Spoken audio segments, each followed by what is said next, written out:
வணக்கம். இது உங்கள் கிச்சன் தமிழ். இன்றைக்கி நம்ம கிச்சனில் திருநெல்வேலி சைடு உள்ள சொதி குழம்பு செய்ய போகிறோம்.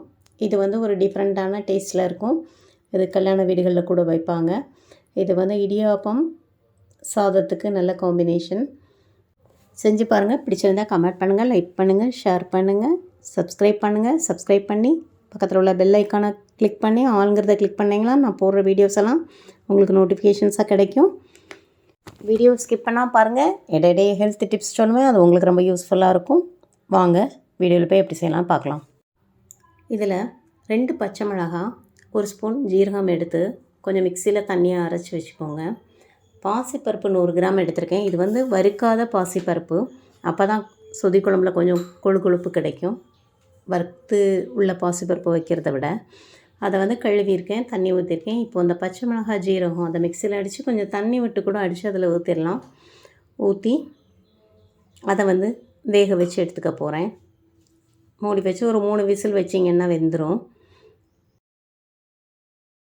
அதை தனியாக வேக வச்சு எடுத்து வச்சுக்கிறோம். அடுத்ததாக ஒரு சின்ன தேங்காய் எடுத்து முதல் பால் தனியாகவும் 2/3 பால் தனியாகவும் எடுத்து வைக்கணும். ஒரு முறி, சின்ன முறி. அது ஃபஸ்ட்டு பால் எடுத்து வச்சுருக்கேன். 2வது 3வது பால் எடுத்து அதில் கொஞ்சம் காய்கறிகள் வேக போட போகிறோம். காய்கறிகள் என்னெல்லாம் போடலான்னா பீன்ஸு, கேரட், உருளைக்கிழங்கு, முருங்கைக்காய், அது கூட சின்ன வெங்காயம் கொஞ்சம் கீரி போட்டுக்கலாம். அதெல்லாம் பாருங்கள். இவ்வளவு காய்கறிகள் எடுத்து வச்சுருக்கிறேன். காய்கறிகள் போட்டு வைக்கலாம். இடியாப்பத்துக்கு சேர்க்கும்போது காய் இல்லாமல் கூட தனியாக வைக்கணுனாலும் வைக்கலாம். சொதி குழம்பு இது சாதத்துக்கு சேர்த்து வைக்கிறதுனால காய்கறிகள் போட்டிருக்கேன். போட்டு இதில் தேங்காய் பாலில் வேக வைக்கிறதுனால அந்த காய்கறிகளோட கலர் கூட சேஞ்ச் ஆகாமல் நல்லா அப்படி பிரைட்டாக இருக்கும். இதை நல்லா கொதிக்க வச்சு காய் வேக வச்சுக்கிறோம்.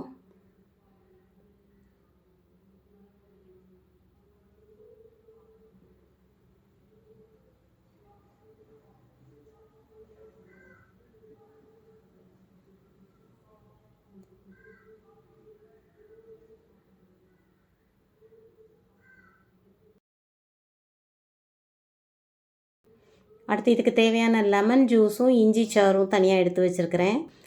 இதுக்கு ஒரு 1/2 லெமன் புளிஞ்சி சாறு எடுத்து வச்சா போதும் வடிகட்டி. இப்போ அந்த பருப்பு, பாசிப்பருப்பு வேக வச்சதை எடுத்து பார்த்தா அது நல்லா குழஞ்சிருக்கும். அதை இப்படி நல்லா கலந்து விட்டு அதை இந்த காய்கறி வேக வச்சதோடு நாம் கலந்துக்கிறோம். கொஞ்சம் நல்லா மசிச்சு எடுத்து அதில் சேர்த்துக்கிறோம். காய்கறி வேக வச்சதோடு சேர்த்துக்கிறோம்.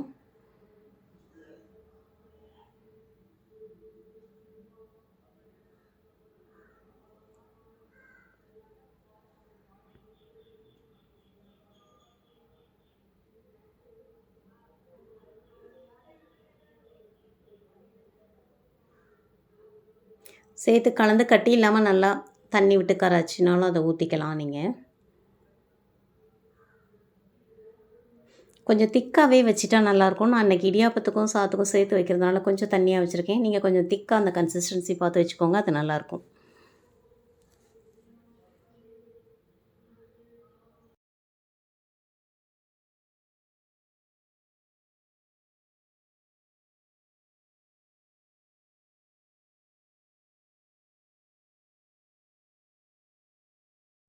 இப்போ குழம்புல தேவையான அளவு உப்பு போட்டுக்கிறேன். அடுத்து நல்லா கொஞ்சம் நேரம் கொதித்ததுக்கு அப்புறமா முதல் பால் அதில் விட்டு அடுத்து இஞ்சி சாறையும் விட்டுட்டு கடைசியாக லெமன் ஜூஸ் ஆஃப் பண்ணோடனே விட்டுக்கலாம். இப்போ முதல் பாலை விடுறேன். முதல் பாலை விட்டு கொஞ்சம் கொதிக்க விடணும். அப்போ தான் நாம் ஒருவேளை காலையில் செஞ்சு வச்சுட்டு மத்தியானம் லேட்டாக சாப்பிடுவோன்னா கெட்டு போகாமல் இருக்கணுங்கிறனால கொஞ்சம் கொதிக்க விட்டுருங்க முதல் பாலை. அது கூட இஞ்சி சாறையும் விட்டுறேன்.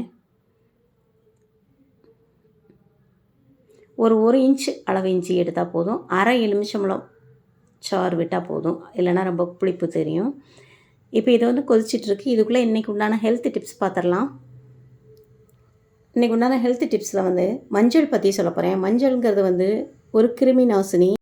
இதில் உள்ள குர்குமின்கிற ஒரு கெமிக்கல் காம்பவுண்டு ஆன்டிபாக்டீரியலாக செயல்படுது. இது நோய் காக்கும் திறன் இருக்குது. வாய் புண்ணை மஞ்சள் ஆற்றும். இன்னும் சின்ன குழந்தைங்களுக்கு நாக்கில் கை குழந்தைங்க நாக்கில் வந்து பால் குடித்து வெள்ளையாக இருந்தால் கூட மஞ்சள் தடவி விடுவாங்க. கொஞ்சம் அந்த வழுவழுன்னு இருக்கக்கூடியதெல்லாம் போகும். அடுத்து பெண்களோட முகத்தில் முடி வளர்கிறத தடுக்கும். உடலில் வியர்வை நாற்றத்தை வந்து போக்கும். தோலுக்கு வந்து இது நல்ல பாதுகாப்பு. மஞ்சள் வந்து புண்களை கூட குணப்படுத்தும். வெட்டுக்காயத்தில் வச்ச உடனே குணமாகும். மஞ்சள் தீயில் சுட்டு சுவாசித்தால் மூக்கடைப்பு தீரும். அந்த புகையை வந்து சுவாசித்தாலே மூக்கடைப்புலாம் நமக்கு கேட்கும். இது வந்து மஞ்சள் வந்து உடலுக்கு நிறத்தை கூட்டும். அந்த காலத்துலேருந்தே லேடிஸ் வந்து மஞ்சளை வந்து நம்ம ஸ்கின்னோட நிறம் வந்து கொஞ்சம் கூடுதலாக்கிறதுக்காக யூஸ் பண்ணுவாங்க. மஞ்சளுக்கு வந்து ரத்தத்தை சுத்தப்படுத்துகிற ஆற்றல் வந்து இருக்குது.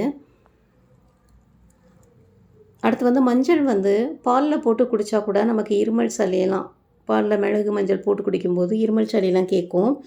மஞ்சளில் புற்றுநோய் செல்கள் வந்து கொஞ்சம் அதிகரிக்கிறத வந்து கட்டுப்படுத்துகிற தன்மை இருக்குது. அதனால தான் சமையலில் நாம் தினம் மஞ்சளை யூஸ் பண்ணிகிட்ருக்கோம். அதனால் மஞ்சளோட பலன்கள் நிறைய இருக்குது. இந்த ஹெல்த் டிப்ஸ் உங்களுக்கு யூஸ்ஃபுல்லாக இருக்கும்னு நினைக்கிறேன். இப்போ இந்த குழம்புல வந்து லெமன் ஜூஸ் வந்து ஃபஸ்ட்டு காமிச்சேன். ஒரு அரை எலுமிச்சம்பழம் ஜூஸை கடைசியாக விட்டு இறக்கணுன்னே விட்டு நான் தாளித்து ஊற்றிட்டேன். அது வீடியோ எடுக்கிறது விட்டு போச்சு. அதனால் உங்களுக்கு திருப்பி தாளித்து மட்டும் காமிக்கிறேன். அதில் கருவேப்பிலெல்லாம் போட்டு தாளித்து கொட்டிட்டேன். இப்போ கடுகு மட்டும் போட்டு தாளித்து உங்களுக்கு காமிக்கிறேன். தாளிக்கிறது விட்டு போனதுனால தேங்காய் எண்ணெய் விட்டு தாளிக்கலாம், இல்லைனா நெய் விட்டு தாளிக்கலாம். அது அவரவர் விருப்பத்துக்கு தகுந்தவாறு நீங்கள் வந்து தேங்காய் எண்ணெயோ நெய்யோ விட்டுக்கிடுங்க. நான் தேங்காய் எண்ணெய் விட்டுருக்கேன். ஏற்கனவே தாளித்து விட்டதுனால எண்ணெய் கம்மியாக விட்டு கொஞ்சம் கடுகு மட்டும் போட்டு தாளித்து காமிச்சிருக்கேன்.